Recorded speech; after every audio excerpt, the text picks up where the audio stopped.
శాంతి. ఈరోజు మురళీ డేటు 26 ఫిబ్రవరి 2024. బాబా చెప్తున్నారు, మధురమైన పిల్లలారా, ఇక్కడ శిక్షకుడు అంటే విదేహీ అయిన టీచరు ఉన్నారు కనుక స్మృతి చేసేందుకు మీరు శ్రమ చేయాలి. స్మృతి చేస్తూ చేస్తూ పరీక్ష పూర్తి అవ్వగానే ఇంటికి వెళ్ళిపోతారు. ఈరోజు మురళీలోని ప్రశ్న, పిల్లలు స్మృతిలో ఉండేందుకు కష్టపడాలి, ఎప్పుడూ ఏ మోసములోకి రాకూడదు. సమాధానము, ఆత్మ సాక్షాత్కారం అయింది, మిరిమిట్లు గొలిపే కాంతిని చూశాను, ఇటువంటి వాటి వలన ఏ విధమైన లాభము లేదు. సాక్షాత్కారం వలన లేక బాబా దృష్టి పడుట వలన ఏ విధమైన పాపము తొలగిపోదు లేక ముక్తి లభించదు. ఇంకా ఎక్కువగా మోసపోతూ ఉంటారు. స్మృతి చేసే శ్రమ చెయ్యండి, శ్రమ ద్వారానే కర్మాతీత అవస్థను పొందుతారు. బాబా దృష్టిని ఇచ్చినట్లయితే మీరు పావనముగా అవుతారు అని కాదు, శ్రమ చెయ్యాలి. ఓం శాంతి. ఆత్మిక తండ్రి కూర్చుని ఆత్మిక పిల్లలకు అర్థం చేయిస్తున్నారు, చదివిస్తున్నారు, యోగం నేర్పిస్తున్నారు. యోగము ఏమీ గొప్ప విషయం కాదు. విద్యార్థులు చదువుకునేటప్పుడు పలానా టీచరు తన సమానంగా చేసేందుకు మమ్మల్ని చదివిస్తున్నారు అని తప్పక టీచరుతో వారి యోగము జోడింపబడి ఉంటుంది. లక్ష్యము, ఉద్దేశములు కూడా ఉంటాయి. పలానా తరగతిలో చదువుతున్నాము అని భావిస్తారు. నాతో యోగం జోడించమని విద్యార్థులకు టీచరు ప్రత్యేకంగా చెప్పవలసిన అవసరం లేదు.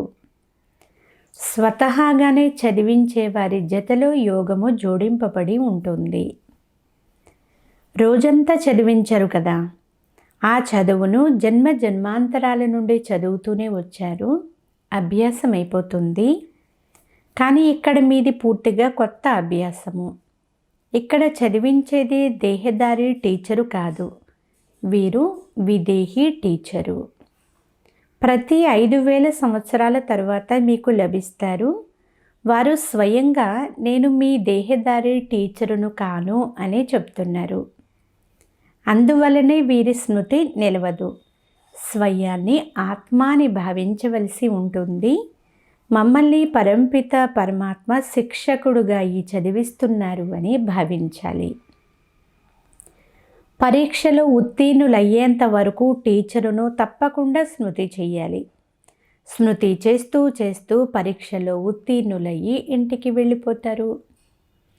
పరీక్ష పూర్తి అవ్వగానే నాటకం సమాప్తమైపోతుంది. ఆత్మలైన మీలో 84 జన్మల పాత్ర నిండి ఉంది అని, దానిని మీరు అభినయించాలి అని పిల్లలకు తెలుసు. అది కూడా మీకు ఇప్పుడు తెలిసింది అని బాబా అంటున్నారు. తరువాత సత్యయుగంలో ఇది గుర్తుండదు. ఇక్కడ మీకు సంపూర్ణమైన జ్ఞానం లభిస్తుంది. టీచరు కూర్చుని సంపూర్ణ జ్ఞానాన్ని పిల్లలకు అర్థం చేయిస్తున్నారు. దీనిని అర్థం చేసుకుంటూ ఉండాలి. స్మృతిలో కూడా తప్పకుండా ఉండాలి. మన్మనాభవ అని తండ్రి గడియ గడియ చెప్తూనే ఉన్నారు. మన్మనాభవ అనేదానికి తప్పకుండా అర్థం కూడా ఉంది.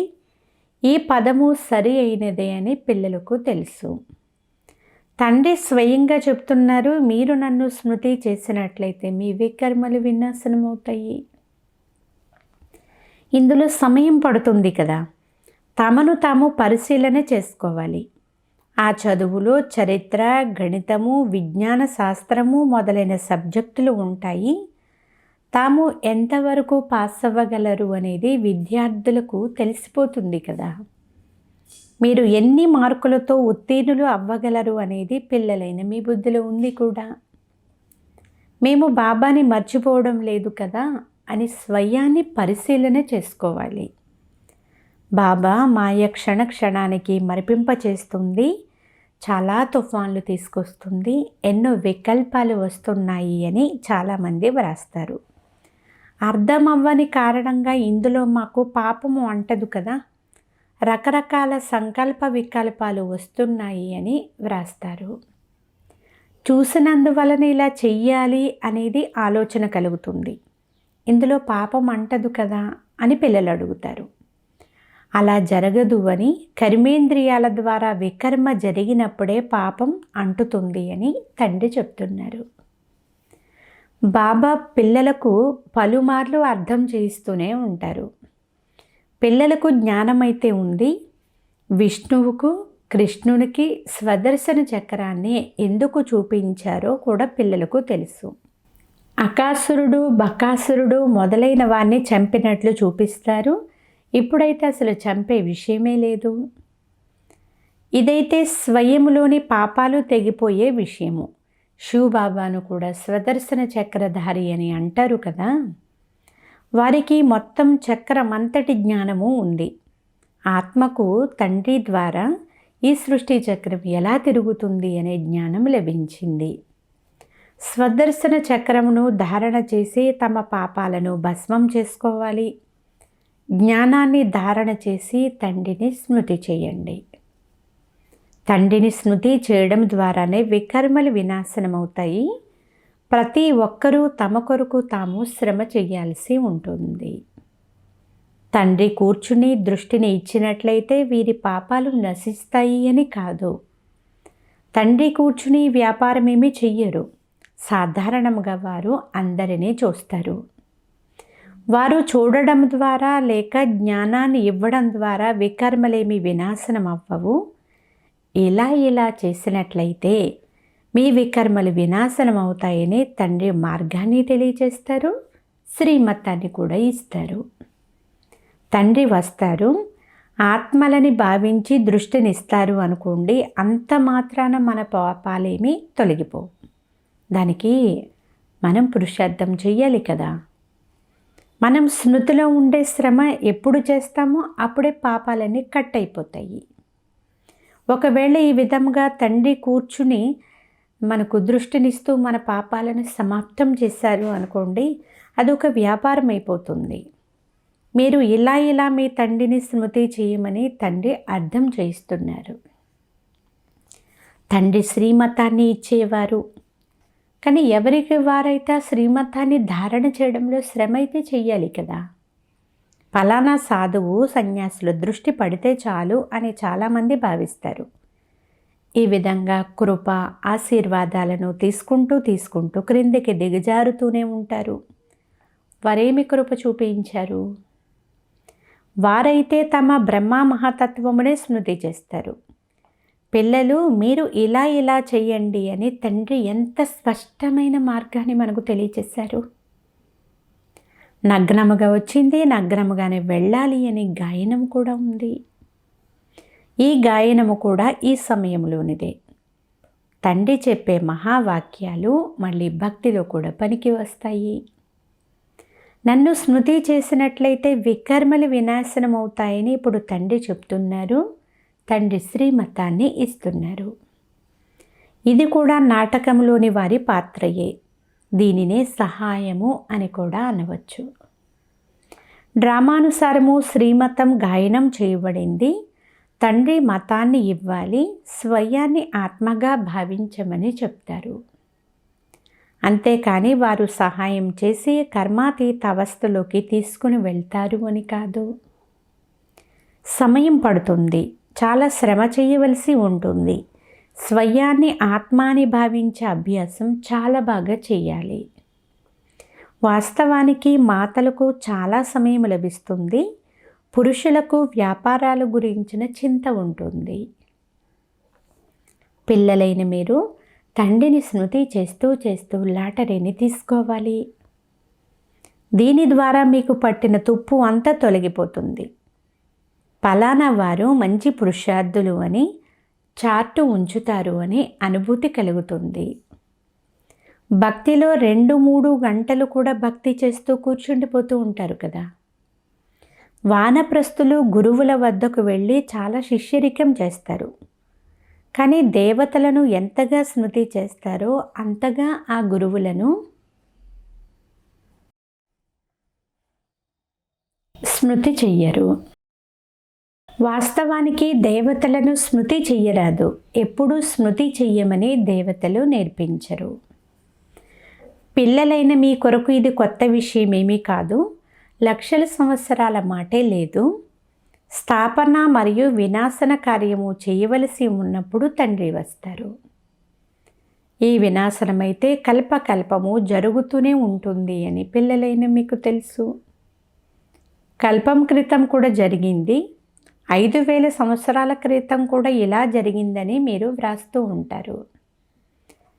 తండ్రి తనతో కలిసేందుకు మార్గాన్ని తెలియచేయడం కొత్త విషయమేమీ కాదు. ఎందుకంటే బాబా కల్పము వచ్చి మనకు ఈ మార్గాన్ని తెలియచేస్తూనే ఉంటారు. మీ రాజ్య స్థాపన జరుగుతూ ఉంది అని పిల్లలైన మీకు తెలుసు.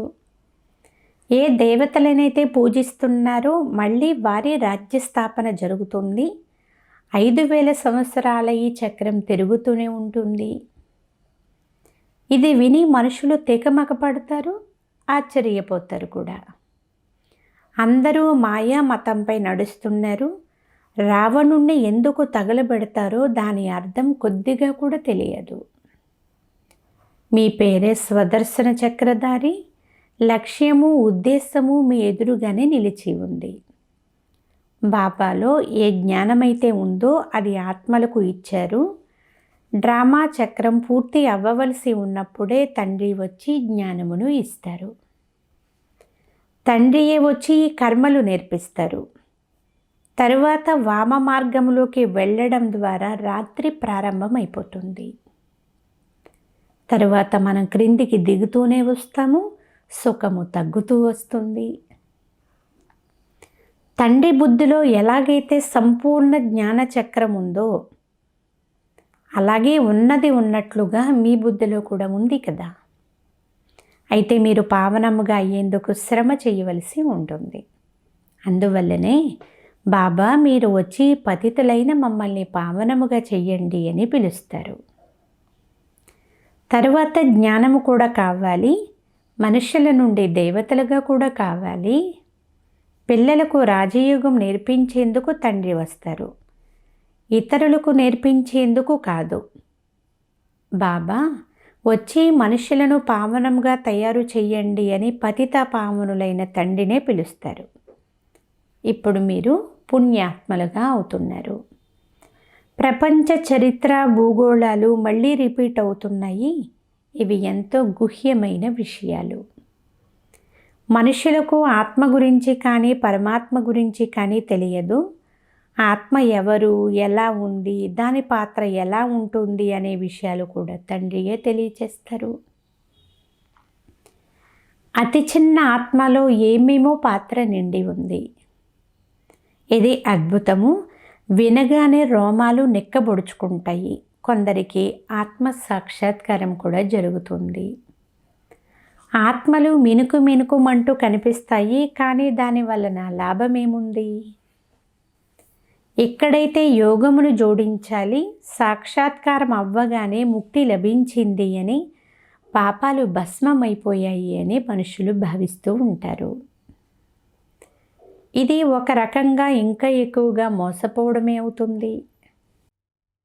తండ్రి ప్రతి విషయాన్ని అర్థం చేయిస్తారు. మీకు చాలా గుహ్యమైన విషయాలు వినిపిస్తాను అని బాబా అంటున్నారు. మీ బుద్ధిలో మొత్తం చక్ర జ్ఞానం అంతా ఉంది. బాబాను చక్రమును స్మృతి చేస్తే చాలు. టీచరును కూడా స్మృతి చేయాలి, జ్ఞానాన్ని కూడా గుర్తు చేసుకోవాలి. స్మృతి చేస్తూ చేస్తూ డ్రామానుసారముగా కర్మాతీత స్థితిని పొందుకుంటారు. ఎలాగైతే ఆత్మ నగ్నంగా వచ్చిందో అలా నగ్నంగానే వెళ్ళాలి.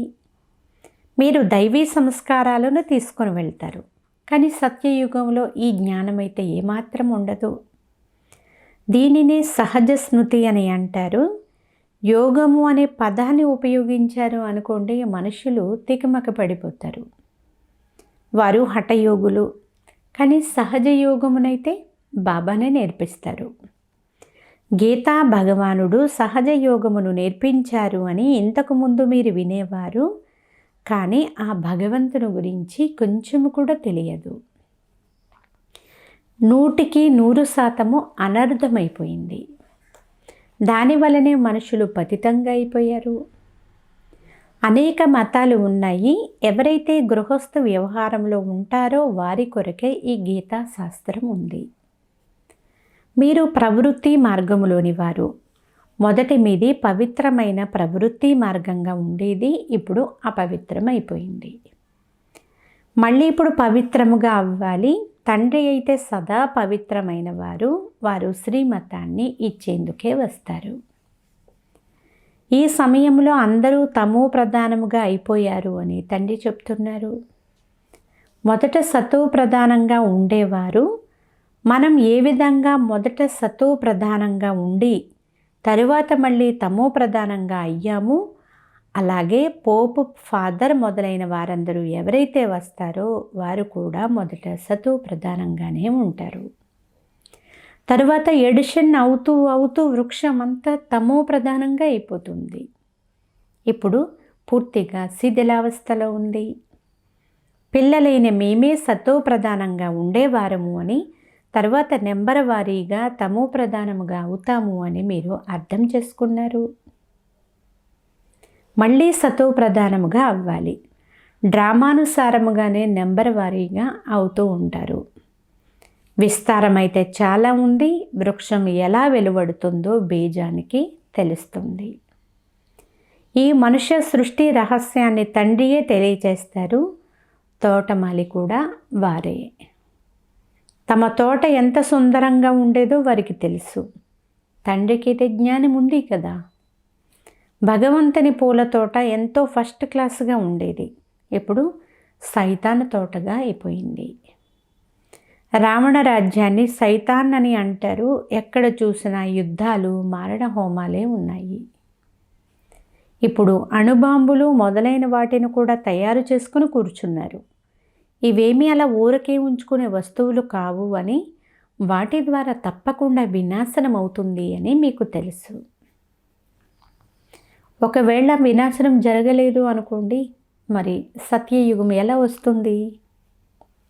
మహాభారత యుద్ధం జరిగినట్లు, పంచపాండవులు మిగిలినట్లు ఏదైతే చూపిస్తారో అది పూర్తి స్పష్టంగా ఉంది. వారు కూడా తర్వాత కరిగి మరణించారు. అయితే ఫలితమేమీ లేదు. ఇది కూడా తయారైన డ్రామా. దీనిని తండ్రియే అర్థం చేయిస్తారు. భారతదేశాన్ని దోచుకున్నారు. ఇప్పుడు మళ్ళీ వారు రిటర్న్ ఇస్తున్నారు. చివరి వరకు ఇస్తూనే ఉంటారు. వినాశనంలో ఇవన్నీ సమాప్తమైపోతాయి అనేది మీకు తెలుసు. మన రాజ్యం ఉన్నప్పుడు ఇంకెవ్వరి రాజ్యం లేదు. చరిత్ర తప్పకుండా పునరావృతం అవ్వాలి. భారతదేశం మళ్ళీ స్వర్గంగా అవుతుంది. లక్ష్మీనారాయణ రాజ్యం వస్తుంది. అక్కడ ఇతర ఖండాల పేర్లు కూడా ఉండవు. ఇప్పుడు ఇది కలియుగ అంతిమ సమయము.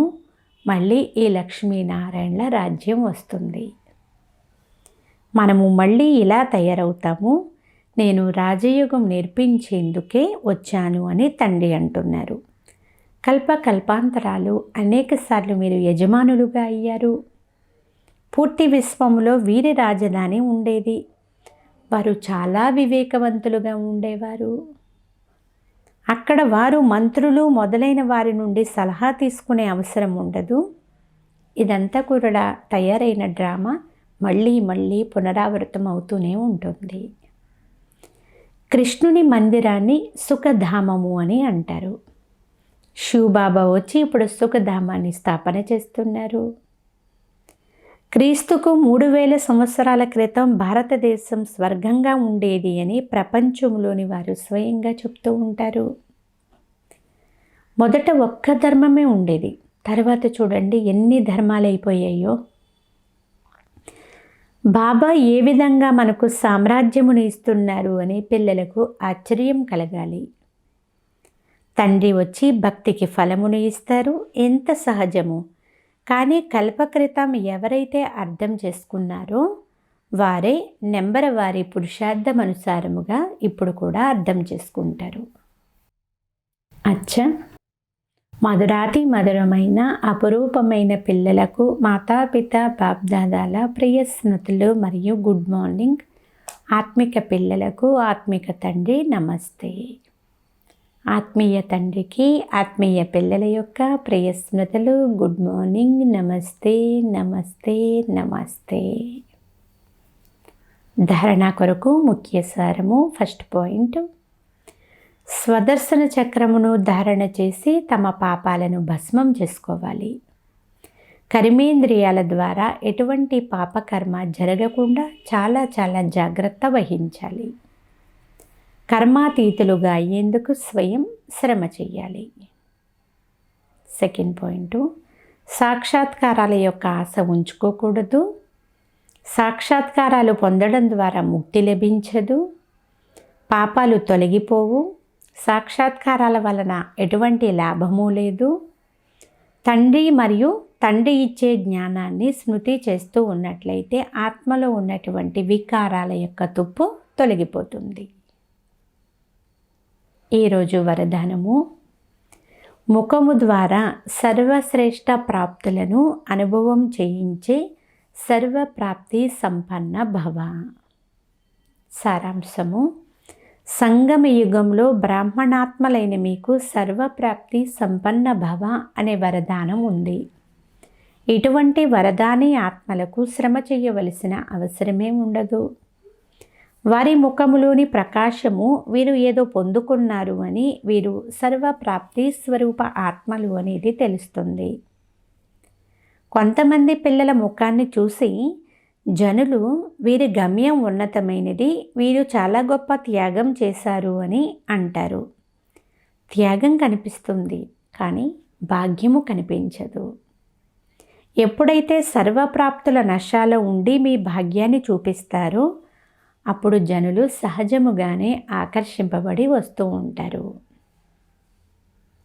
స్లోగన్, ఎక్కడైతే ఉమంగ ఉత్సాహాలు మరియు ఏకమత సంఘటన ఉంటుందో అక్కడ సఫలత ఇమిడి ఉంటుంది. అచ్చా. ఓం శాంతి.